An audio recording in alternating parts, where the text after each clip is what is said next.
Hello there, everypony, and thank you for tuning in to my very first fan fiction reading. I've seen so many other videos on YouTube that I thought I'd try my hand at it. Please tell me whether you like it or not. Today I'm going to be reading one of my personal favorites, A Night to Try to Remember, by Zaptiftun. Well, without further ado, here it is. A Night to Try to Remember, by Zaptiftun, Part 1. Rarity inhaled deeply, letting the pleasant aroma of her drink fill her nostrils. The snifter glass gently shifted about, buoyed by her natural magical aura, and its burgundy contents swirled along the transparent walls. She tipped the glass to her lips gracefully, sipping its contents in a way that only years of cultured drinking could imbue.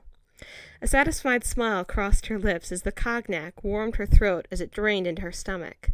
She was almost finished with her third glass of the night, which would put her just at her tolerance level for this particular beverage. Such a shame that her friends didn't know their own tolerances. During studies of friendship, it had come to her attention that social drinking was a common activity among friends, which led her to suggest this outing to her own friends. The idea was met with general agreement, though Fluttershy needed some convincing and reassurance, which took the form of Rainbow Dash and Applejack carrying her into the bar. That had been that morning. Now it was just after midnight. Rarity's eyes flitted about the establishment, taking stock of her friends and their varying conditions. Over to her left, at a small circular table, Rainbow Dash was slumped over the table's top while Applejack was sprawled out underneath it. The bottles and stacks of shot glasses served as a testament to their drinking contest. At the bar was Fluttershy, talking up a storm with another patron for at least the last hour. Rarity had to smile at that, though it was a shame that the Pegasus had to ingest some sort of alcohol in order to become more outgoing.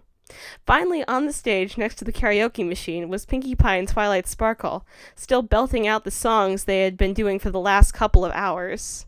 Equestria girls, but kinda magical, boots on hooves, bikinis on top, furry coats so cute, will blow your mind.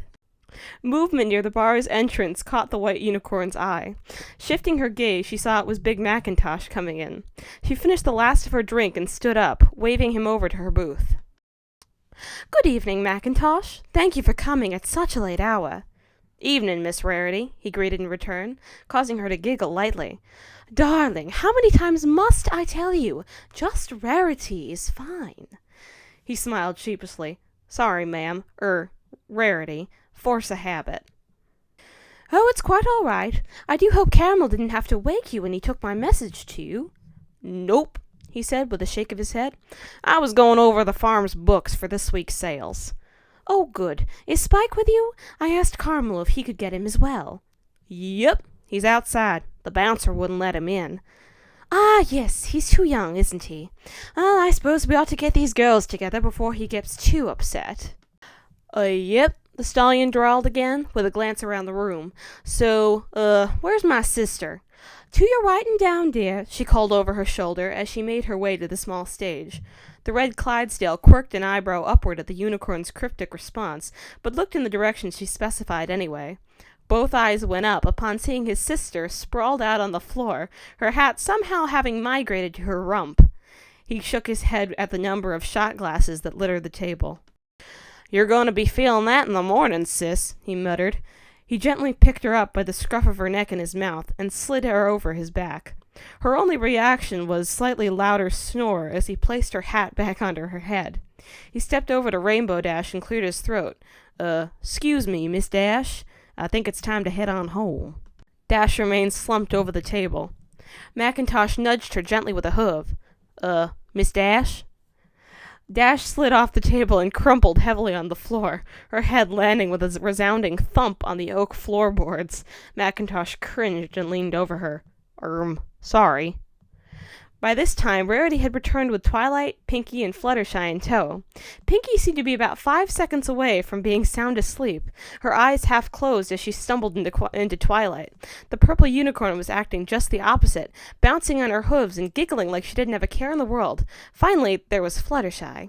"Oh, hello, Big Macintosh. I didn't see you come in. How are you doing? Is the farm doing well? Oh, I'm sorry if some of the animals I care for wander in there and take some of your apples. It's hard to keep track back of them sometimes. I mentioned that to Applejack earlier, and she said it wasn't a problem. But I wanted to apologize to you since it's your farm, too. Oh, is she asleep? I'm sorry. I didn't realize she was. I shouldn't be so loud right now, but it's hard because I feel so happy. And I'm not sure why. Not that that's a bad thing. I mean, I'm usually pretty happy, but this is different for some reason. And I just feel like sharing it with every pony. Oh, this must be like Pinkie Pie feels at the time. How interesting. Don't you think that's interesting? Macintosh wasn't sure which surprised him more, the fact that the normally quiet, reserved Pegasus had just spoken in the last 30 seconds more than in the whole previous year, or that she had done it all in a single breath. He looked past her to the unicorn mare she'd been talking to before, who appeared to be still unconsciously nodding toward Fluttershy's now empty seat, her eyes glazed over. He then realized that the yellow Pegasus was looking at him with an expectant smile, waiting for his answer. His mind groped for something intelligent to say in response. Yep. That wasn't it, but it seemed to satisfy the Pegasus, who then began a predominantly one-sided conversation with Pinkie. Macintosh shifted his attention to Rarity, who had magically levitated Dash's prone form into the air for transport. "What in Equestria did you give that filly, and how much?" he asked incredulously. "Fluttershy? Oh, she just had a bottle at the booth table." He examined the specified bottle, a smile of recognition crossing his face. "Hey, this is my uncle's hard cider brew." His expression then changed to one of confusion as his eyebrows knit together. "Wait, just this bottle? It ain't even empty. I've heard of lightweights, but that's just ridiculous." "To be fair, she rarely drinks anything stronger than a sarsaparilla. Speaking of whom, would you be willing to escort her back to her cottage? I would walk her myself, but I have Rainbow Dash and Pinkie Pie to get home, and I think that may be a little harder than I originally thought. Spike can help Twilight back to the library, so I'm not worried about her." The stallion shrugged. "Sure, I can manage that. Her cottage ain't far from the farm anyway." "Oh, thank you so much." Rarity smiled in some relief. "Now, we all agreed to meet for lunch tomorrow at the Clover Cafe.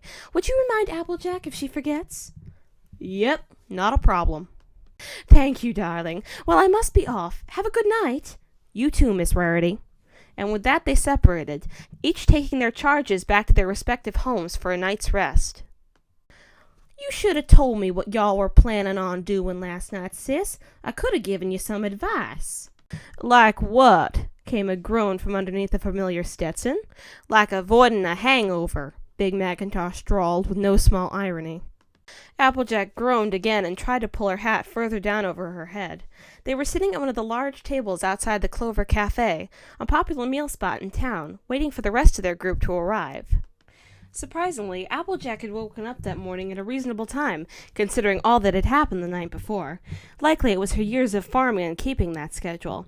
Unsurprisingly, she had spent most of the morning in the bathroom, getting herself on a first-name basis with the toilet. By the time she had finished in the bathroom, it was time to head on over to the cafe, and Macintosh insisted on coming with her. He had said it was to make sure she didn't run into any problems while in her condition. Applejack figured he just came to be annoying. Presently, Fluttershy trotted up to the table. "Morning, Fluttershy," Macintosh greeted. The yellow Pegasus hid behind her mane, blushing lightly. "Oh, good morning, Big Macintosh. Hello, Applejack. How are you this morning?"